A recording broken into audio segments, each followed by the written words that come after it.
और यह साहब ये मान लिया इसमें धांधली होनी है, करनी है किसी ने, ये करेंगे कैसे? इसका तरीकाकार क्या होगा? मतलब इसके अंदर कोई डेटा फीड कर दिया जाएगा, कौन करेगा? इलेक्शन कमीशन की मर्जी के बगैर क्या हो सकेगा? क्योंकि वो मशीनें उसकी मेमोरी को क्लियर करना या जो भी उसमें सिस्टम होगा वो तो इलेक्शन कमीशन के इख्तियार में होगा।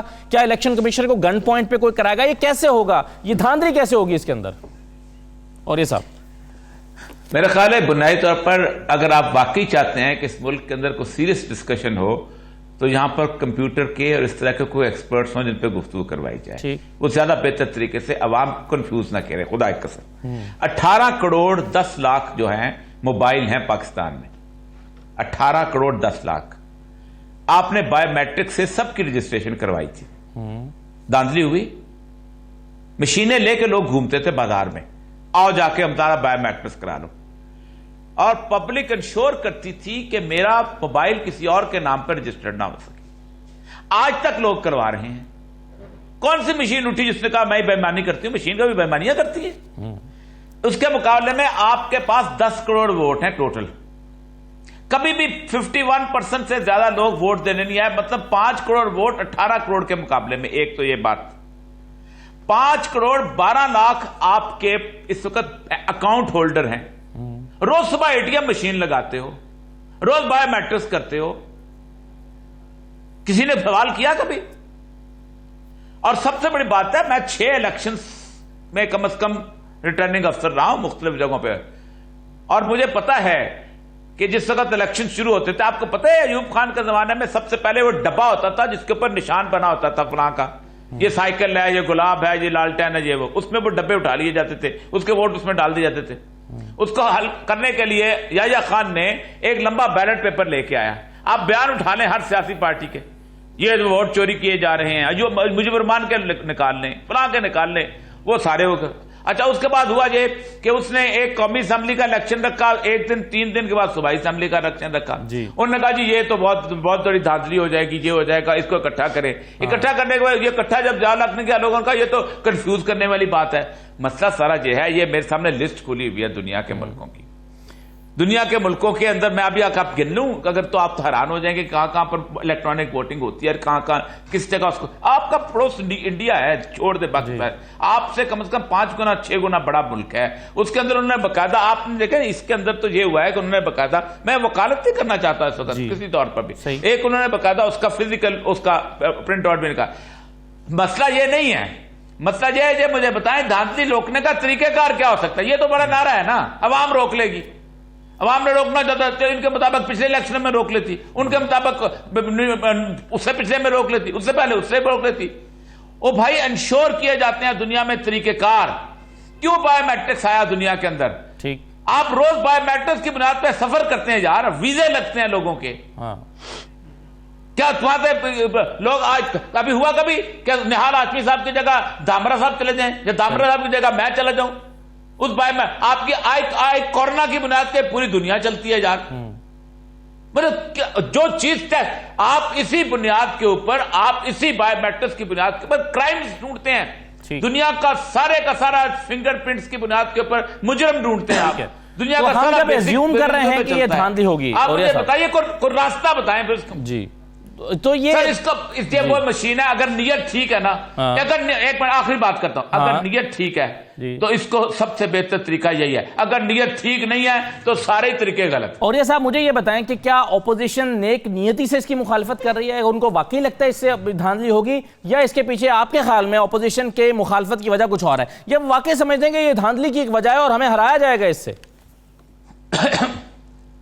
देखिए, पहली बात यह है कि मैं आपको एक बताऊं, मैनुअल तरीके से धांधली 1000 गुना ज्यादा होती है। जिस जमाने में शनाख्ती कार्ड होते थे ना बायोमेट्रिक से बगैर, मुझे याद है अच्छी तरह, ज़ौजा नंबर 1, ज़ौजा नंबर 2, ज़ौजा नंबर 3, औरतों की तस्वीरें भी नहीं होती थी उसके ऊपर। ठीक है, एक फिंगरप्रिंट चलता था, उसको फिंगरप्रिंट को कौन देख। आप अंदाजा करें कि पिछले इलेक्शंस के अंदर सबसे बड़ा एतराज पता क्या उठाया गया था? कि बायोमेट्रिक वो जो अंगूठे की स्याही नहीं मिली हमें सही तरह। जी, तो मैंने एक प्रोग्राम में कहा था, मुझे बताओ, सारी जिंदगी मैं क्राइम्स इन्वेस्टिगेशन की सूरत में गुजारी है, क्या मुजरम पहले स्याही लेके जाता है कि मेरे अंगूठे का निशान वहां होगा तो मैं पकड़ा जाऊंगा? ठीक है, नहीं तो फिर आपके ख्याल में तो आप ये कह रहे हैं, और ये साहब के ऑपोजिशन का मसला ये है कि उनको लगता है कि धांधली नहीं कर सकेंगे, ये मसला है ईवीएम से। नहीं सर, बेसिकली पाकिस्तान की जो पॉलिटिक्स है ना, ये सिर्फ और सिर्फ सच्ची बात बताऊं, मैं बड़ी तकलीफ से बात कर रहा हूं, खा अपोजिशन हो और खा इमरान खान साहब हो, ये दोनों इस सतह पे आगे हुए हैं। जो मनाजरे हुआ करते थे ना, तो उसके होता यह था कि उसकी सच्ची भी बुरी है तो उसकी बुरी भी सच्ची है, बस चलना है, चलने दो। ठीक है, और ये बड़ी बदकिस्मती है। सही है, चले। मगर मसला यह है हलीम आदिल शेख साहब, बिलावल साहब कहते हैं कि भाई आप पूरे मुल्क में 8 लाख मशीनें लगा के इंतखाबात कराना चाहते हैं, जबकि यहाँ पार्लियामेंट के अंदर जो मशीन लगी हुई है उसके जरिए पार्लियामेंट के अंदर तो आप काउंटिंग और वोटिंग कर नहीं सकते, तो आप वो कैसे करेंगे? आपके पास इसका क्या जवाब है? एहसन इकबाल साहब ने भी कहा है कि आप नादरा को साथ मिला के धांधली कर रहे हैं और वहां से डेटा इकट्ठा कर रहे हैं। इन दोनों बातों का आप जवाब दीजिएगा। और फिर मेरे पास जो डेटा है ई वोटिंग के हवाले से, जो 20 से 25 हलकों पर असरअंदाज हो सकता है, और क्या पीटीआई ये समझ रही है कि 20 से 25 सीटें उनके हक में चली जाएंगी और ये खतरा है ऑपोजिशन को, इसलिए वो एहतजाज कर रहे हैं? एक ब्रेक लेते हैं, ब्रेक के बाद वापस आते हैं।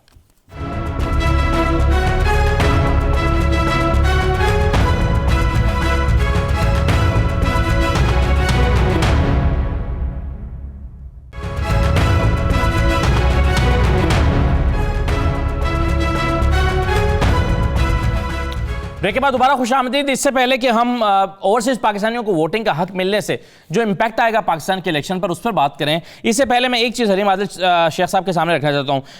हलीम आदिल शेख साहब, ये बिलावल साहब ने कहा, उन्होंने कहा कि जी पार्लियामेंट के अंदर तो आप इलेक्ट्रॉनिक वोटिंग को इस्तेमाल नहीं कर पा रहे और आप कहते हैं कि पूरे मुल्क में कराएंगे। बिलावल साहब ने क्या कहा है, जरा सुन लीजिए। कि इलेक्ट्रॉनिक वोटिंग का हक पार्लियामान में है, नेशनल असेंबली में है। आपके सामने उस दीवार पे इलेक्ट्रॉनिक वोटिंग का सिलसिला मौजूद है, मगर काम नहीं करता। हम पार्लियामान में इलेक्ट्रॉनिक वोटिंग नहीं कर सकते। सुमीत के साथ कहते हैं कि 20 महीने के अंदर किसी तरीके से इलेक्शन कमीशन पाकिस्तान का हर पोलिंग स्टेशन में एक ऐसा कंप्यूटर लगाएगा जिसके तहत हम इलेक्शन करवाएंगे। हलीम आदिल शेख साहब, ये मान लिया कि ये बड़ी अच्छी सोच है आपकी, बड़ा अच्छा आपने इनिशिएटिव लिया है, लेकिन क्या ये अमली तौर पर मुमकिन भी है या नहीं, ये भी तो एक सवाल है। देखिए, बिलावल साहब समझ रहे हैं कि 20 महीने में कैसे करेंगे, क्योंकि ये तो नाअहलों की हुकूमत है। 14 साल में सिर्फ कुछ नहीं कर सके, इनको लगता है 20 महीने में कुछ नहीं हो सकता। बाकी चौकड़ी भूले हुए हैं, इनको समझ नहीं आ रहा कि इनके साथ होने क्या वाला है कि अवाम अब आजादी से वोट देंगे। अभी हमारे मोहतरम भाई आजिज धामरा ने कहा था कि हमने तो ओवरसीज पाकिस्तानियों की मुखालफत नहीं की, उस दिन मजाक उड़ाया इन्होंने कि जो पेरिस में बैठ के वोट देगा और ये लंडी बोतल से वोट निकल जाएगा। मतलब पेरिस वालों के वो डॉलर कबूल है, पेरिस वाले या डॉलर भेजे, यहाँ से एक आंटी लेकर वो दुबई चली जाए, वो इन्हें कबूल है। पेरिस वालों का पैसा कबूल है, डॉलर कबूल है, इनका वोट कबूल नहीं है। ये लोग तो जुर्म कह रहे हैं। दुश्मनी क्या आपकी, उनमें बुराई क्या है? और अल्हम्दुलिल्लाह ये अहल हुकूमत है, 20 महीने के अंदर बिल्कुल इलेक्ट्रॉनिक मशीन, वोटिंग मशीनें काम करेंगी। मुझे नहीं पता पार्लियामेंट की मशीन का, मुझे बिल्कुल नहीं पता, लेकिन अगर है तो भाई पता नहीं किसने लगाई होगी। आजिज धामरा साहब, कि मेरे सामने कुछ ऐसे 20-25 हल्के पड़े हुए हैं, मिसाल के तौर पे मैं 2-3 हल्के आपके सामने रखता हूं, लंबी कहानी नहीं है। ये NA 248 है, मिसाल के तौर पे पीपल्स पार्टी के कादिर पटेल साहब जीते हैं और 756 वोटों से जीते हैं, और यहाँ पर जो ओवरसीज रजिस्टर्ड वोटर है वो तकरीबन 15,000 के करीब हैं, 14,768।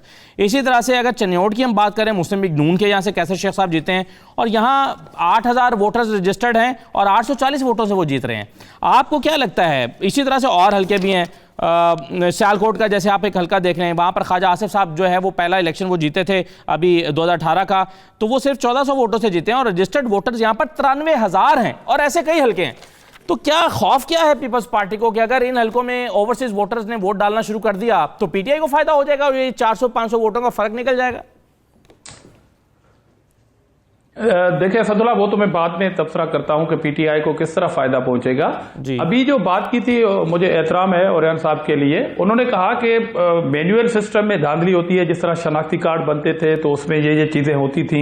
चलो थोड़ी देर के लिए मान लिया इस आर्ग्यूमेंट को, मगर क्या नादरा के सेंटर पे अभी इस तरह की कंप्लेन नहीं है? उनके कितने मुलाजमीन गिरफ्तार हुए हैं, निकाल दिए गए हैं जाली शनाख्ती कार्ड बनाने के। हालांकि इतना बड़ा मजबूत सिस्टम है नादरा का कि वहां पर कोई भी चीटिंग वगैरह नहीं हो सकती है। तो ये सारी चीजें जहां पर दुनिया ने तरक्की की है इलेक्ट्रॉनिक चीजों ने, वहां पर ये साइड इफेक्ट मौजूद है। और दूसरी बात, अभी जो हलीम आदिल शेख साहब कह रहे हैं ना कि ओवरसीज पाकिस्तानी जो फ्रांस में बैठता है और आपके इस आर्गुमेंट से तो ये भुट्टो धामरा साहब ये लगता है कि था हमें कंप्यूटराइज्ड शनाख्ती कार्ड की तरफ जाना ही नहीं चाहिए था, क्योंकि उसका कोई फायदा ही नहीं था। आप कहते हैं पहले भी धांधली होती थी, पहले भी जाली कार्ड बनते। मैंने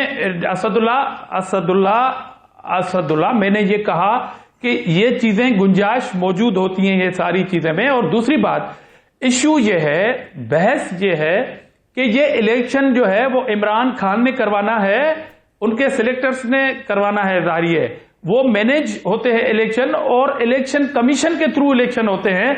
इलेक्शन कमीशन इस बिल के पास से पहले और इस बिल के पास होने के बाद क्या कहती है, इश्यू इज दिस, इस सवाल का जवाब मुझे चाहिए।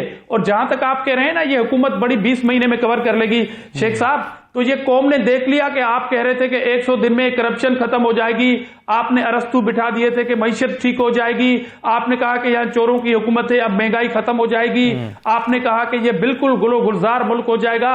ये प्रोग्राम आप बाजारों में बैठ के करें, आइंदा के 92 के चैनल से, और ये बाजारों में बैठ के करें। अगर सिंध को तो ये इल्जाम मरूद ठहराते हैं, बाकी सूबों में की बाजारों के अवाम ने इनको हार पहनाना शुरू कर दिए, तो हम कहेंगे कि बिल्कुल आपने झूठ पे झूठ बोला है और आप जो बोलते हैं वो करते नहीं है। ये पूरी कौम जान चुकी है कि जो टॉक शो में आप दावे करते हैं अमली तौर पर आप उसके उलट करते हैं। तो इस बात को आप छोड़ दें। साहब, अब मेरा बुनियादी सवाल था कि आप जितने डाके आपने डाले हैं